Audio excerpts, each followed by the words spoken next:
Hi Fatsmates! Sa paulit-ulit naming pagbabagyo, ngayon lang namin na-discover tong Victoria Bakery. Sila yung nagbebenta ng cream puff na may iba't ibang flavor. So, syempre, hindi namin nagpatumpik-tumpik pa. Nakigulo na din kami at nakipila para sa cream puff nila. Meron din pala silang mga iba pang items na binibenta like breads, sandwiches, pastries, and of course, may mga cake din. Oh, pak!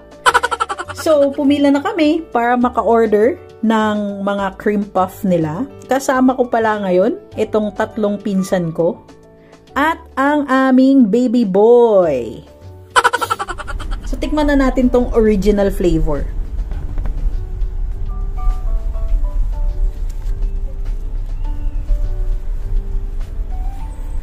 Sarap. Sarap. Ba't yung lasa ng ube? Pero baka kasi hindi ko pa nakakain yung cream.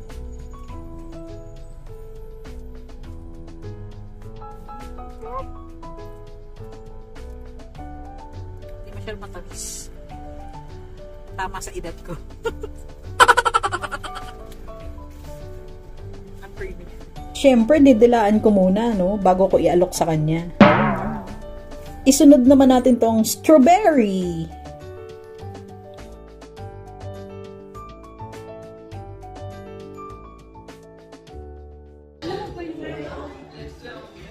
Na? Lasang strawberry yung strawberry flavor. Sarap. Kasi masini. Daming laman. Ano to? Mas full? Pa-protector?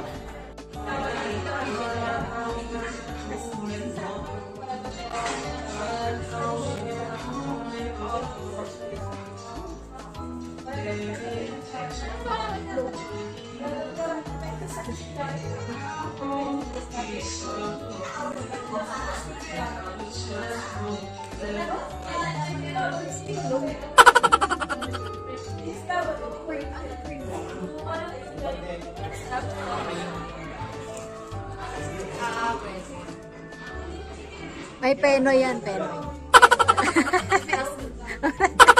Suka.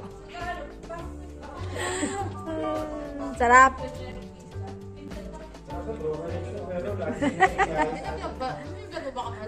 Naka-video. Oops! Vlog takeover. Today, I'm gonna try the matcha cream puff. So guys, let's see kung masarap siya.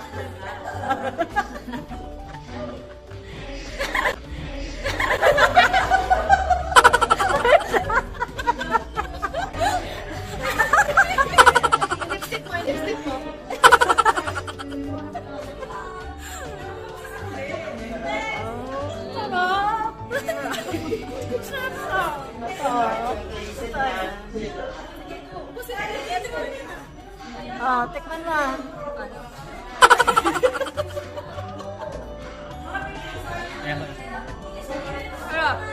Ayaw mo lang ma-video eh.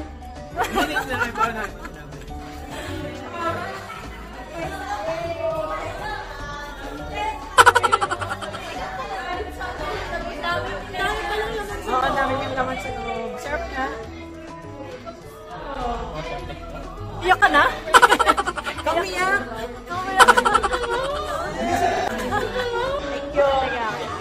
Thank you. No.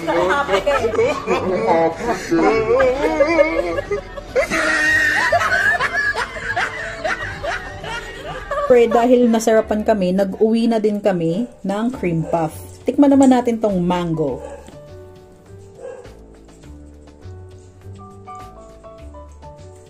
Lasang.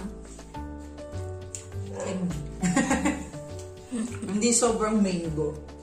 So in summary, ang top flavor para sa amin ay original, matcha, at syempre yung ube na hindi nyo na nakitang ni-review ko.